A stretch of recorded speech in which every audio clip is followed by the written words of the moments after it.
ప్రభుత్వ లక్ష్యాన్ని సంకల్పాన్ని విశాఖలోని కొన్ని ప్రైవేట్ పాఠశాలల యజమానులు దెబ్బతీస్తున్నారు. విద్యార్థుల పూర్తి వివరాలు అందించడంలో ఆలస్యం వహిస్తున్నారు. విశాఖ జిల్లాలో ఇప్పటికీ 14,000 మందికి హాజరు వేయలేని పరిస్థితి ఉందంటే పరిస్థితి ఎంత దారుణంగా ఉందో అర్థం చేసుకోవచ్చు.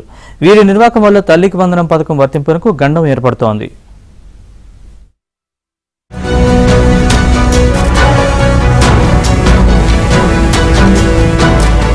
విశాఖలో కొన్ని ప్రైవేట్ పాఠశాలల యాజమాన్యాల వైఖరితో విద్యార్థులు తల్లికి వందనం పథకానికి దూరమయ్యే అవకాశం కనబడుతోంది. తమ వద్ద నుంచి బయటకు వెళ్లే విద్యార్థుల వివరాలను వెల్లడించే విషయంలో కొన్ని ప్రైవేటు పాఠశాలల యాజమాన్యాలు మొండిగా వ్యవహరిస్తున్నాయి. మండల విద్యాశాఖ అధికారుల ఆదేశాలను కూడా లెక్క చేయడం లేదు. ప్రైవేటు పాఠశాలల నుంచి ప్రభుత్వ ప్రైవేటు పాఠశాలల్లో చేరే విద్యార్థుల వివరాలను గోప్యంగా ఉంచడంతో వారంతా తల్లికి వందనం పథకానికి అర్హత కోల్పోయే ప్రమాదం ఏర్పడింది.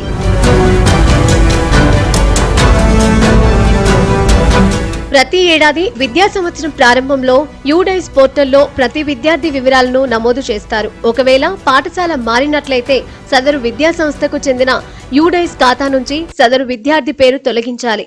అలా తొలగించిన విద్యార్థి వివరాలను డ్రాప్ బాక్స్ లో వెయ్యాలి. విద్యార్థి ప్రవేశం పొందిన పాఠశాల యాజమాన్యం ఆ డ్రాప్ బాక్స్ నుంచి వివరాలు తీసుకుని తమ యూడైస్ ఖాతాలో నమోదు చేయాలి.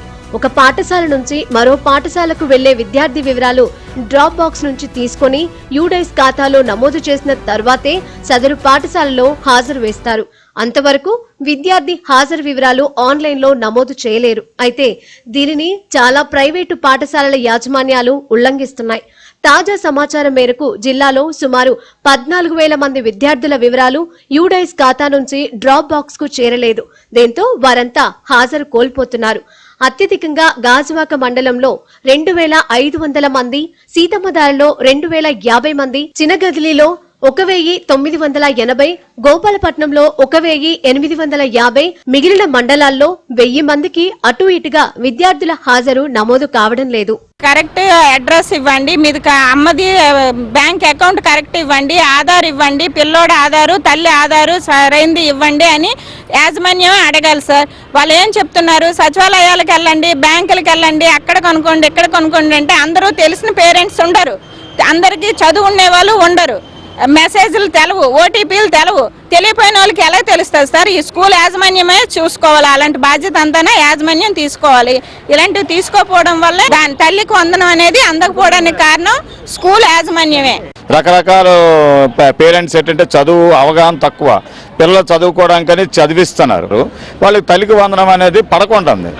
నిజమైన లబ్ధిదారులకు పడడం లేదు. కారణం ఏంటంటే ఈ లింకప్ చేశారు. తర్వాత 300 యూనిట్లు అనేసి సిస్టమ్ పెట్టారు. అది 75% అటెండెన్స్ పెట్టారు. ఈ రకరకాల సిస్టమ్స్ పెట్టి వీళ్ళు కావాలని మేనేజ్మెంట్ చేస్తున్న తుగ్లక్ పని ఇది. ప్రైవేటు పాఠశాలలు ఫీజులు చెల్లింపు కోసం పిల్లలపై ఒత్తిడి తీసుకువస్తూ ఉంటాయి. దీంతో అప్పటి వరకు చదివిన పాఠశాలల నుంచి సమీపంలో మరో ప్రైవేటు లేదా ప్రభుత్వ పాఠశాలలో చేరతారు. ఒక పాఠశాల నుంచి మరో పాఠశాలలో చేరాలంటే ట్రాన్స్ఫర్ సర్టిఫికెట్ ఉండాలి. అయితే విద్యా హక్కు చట్టం వరకు 14 ఏళ్ల వరకు ఒక విద్యార్థి పాఠశాలలో చేరడానికి టీసీ అవసరం లేదు.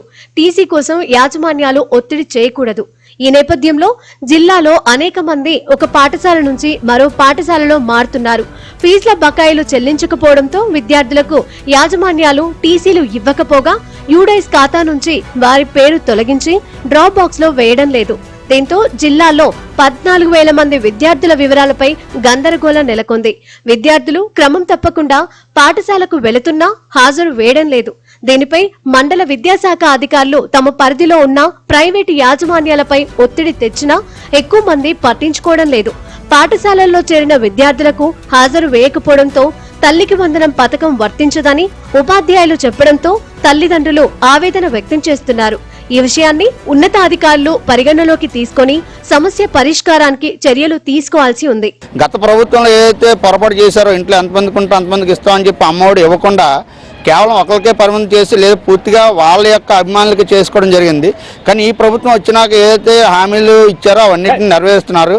తల్లికి వందనం పథకం కింద ఇంట్లో ఎంతమంది ఉంటే అంతమంది కూడా ఇస్తున్నారు. అయినప్పటికీ ప్రైవేట్ స్కూల్స్ సరైన రికార్డ్స్ సబ్మిట్ చేయట్లేదండి. ప్రభుత్వానికి సకాలంలో ఈ రికార్డ్స్ సబ్మిట్ చేసినట్టయితే ఈ తల్లిదండ్రులకి ఇబ్బంది ఉండదు, చదువుకున్న పిల్లలకి ఇబ్బంది ఉండదు.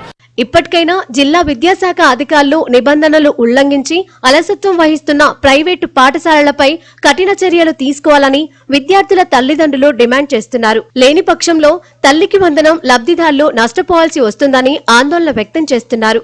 నిర్లక్ష్యం వహిస్తున్న ప్రైవేటు పాఠశాలల యాజమాన్యాలపై జిల్లా విద్యాశాఖ ఉన్నతాధికారులు చర్యలు తీసుకోవాలని డిమాండ్ చేస్తున్నారు.